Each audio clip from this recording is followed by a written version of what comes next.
What's up, YouTube? This is TV. So, in the wake of this whole, controversy surrounding Kevin Porter Jr. of the Houston Rockets and the comments made by Washington Wizards broadcaster Glenn Consor, I can understand when taken at face value how these comments can be very offensive if people take what he said at face value, considering who Kevin Porter's actual father was. But I truly believe that Glenn Consor made a mistake and just assumed that Kevin Porter Jr. was the son of the great 70s point guard Kevin Porter. I believe he made that mistake. Um, and I can understand why some people are like, why you put this out there? Well, because nobody knows who Kevin Porter is.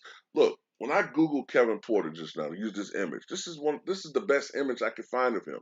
Every other image is of Kevin Porter Jr. or a fucking hockey player named Kevin Porter. Nobody knows who he is. Unless you were watching basketball before 1985, you don't know who the fuck he is. You know? And that's not anybody's fault. It's just that he unfortunately just had one of those careers where he gets lost in the shuffle. He might have been, he's just one of those guys like Guy Rogers that unless you read about basketball, the history of the game, you don't really know who the fuck he is. Look, first of all, he was not a heralded draft pick. All right. He was picked he was picked in the third round of the 1972 NBA draft. This isn't some heralded guy coming out of college. You know, he didn't come from a great, big, lofty program. So that hurts him. Also, what hurts him is that for the most part in his career, he played on losing teams. The Detroit Pistons in the 70s, the then New Jersey Nets of the 70s and 80s. Then he came back to Washington when they were bad in the 80s. Now, the one great team that he played on was the 1975 Washington Bullets that went to the finals. But unfortunately, that team was upsetted by the 48 and 34 record Golden State Warriors, led by Rick Barry and Jeff Mullins, and coached by the great Al Attles, player and coach for the Warriors franchise. I think if the Bullets had won that series, maybe Kevin Porter be a little bit more of a household name. Okay. I think another thing that hurts him is the era that he played in. The era that he played in the 1970s, it's not as heralded as other eras. Look, the 60s, that's Wilt and Russell, Baylor, West, Sam Jones, may he rest in peace. Hal Greer, may he rest in peace. All these other great players, Gail Goodrich. The 70s had great players, but it just was not a great time for the NBA. Economically, the NBA was down. They had stars, but the league was a little bit too ethnic for some fans' preference, if you understand what I mean by that, right? It just was not a good time for the NBA. Cocaine issues and, just different things. Culturally, the NBA was not in a great place. The NBA started rising in the early to mid 80s. Unfortunately, that's when Kevin Porter was a shell of himself and was retiring by 1983.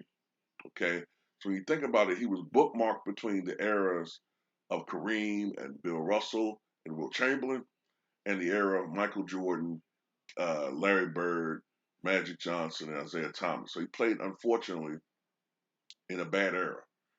And then another thing that hurts Kevin Porter, in my opinion, is he was a pass first point guard, which is not very popular today. Most guys love these combo guards. These guys that, combine the scoring prowess of a shooting guard with the passing ability, or at least the passing numbers, of a point guard. They love the Trae Youngs. They love the James Hardens when he got it going. They love the Russell Westbrooks when he was, Mr. Triple Double at least. They love these guys, these Luka Doncic that put up these triple doubles and all this type of stuff.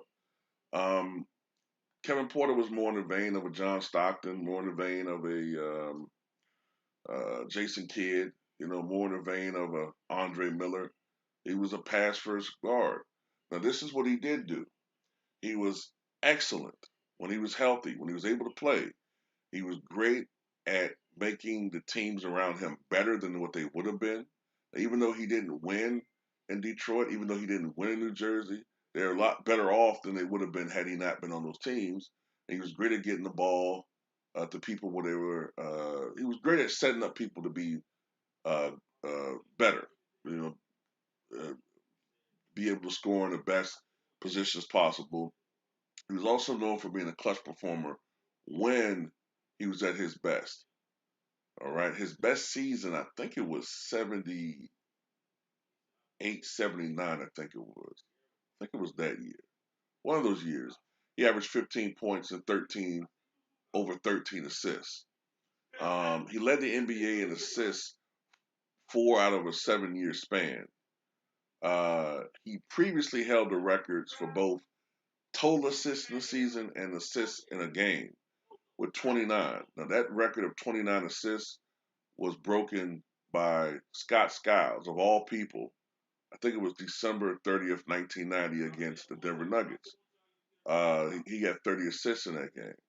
His record of 1,099 assists in a season was broken by Isaiah Thomas in 84-85 when Isaiah registered 1,123 assists.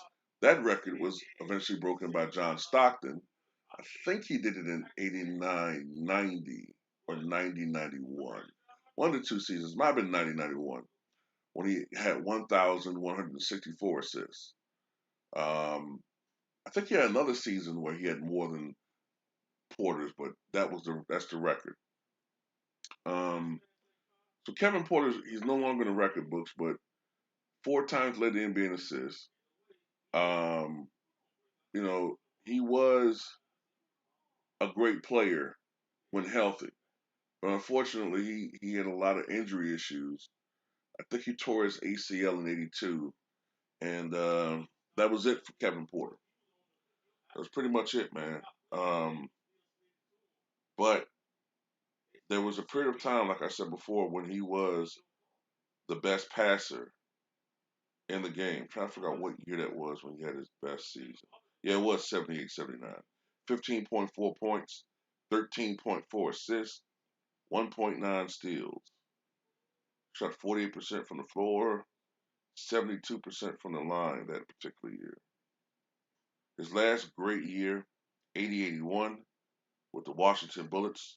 But by that time, the Bullets were a shell of themselves. 13.4. I think it was after they traded Elvin Hayes, and that was what was on sales last year. 13.4 points, led league in assists, 9.1 assists, 1.4 steals, 52% from the floor, shooting, and 77% from the line. And when you look at the, give me 1 second.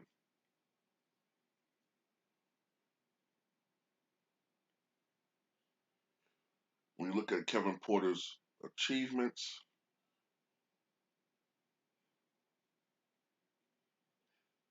um, overall for his career, he averaged 11.6 points, 8.1 assists, and his number 10 is retired by St. Francis Red Flash. So, like I said, that's nothing that hurt him, man. Was the program that he came from? He came from a small college, so he's forgotten about, man. He's forgotten about in the history of league.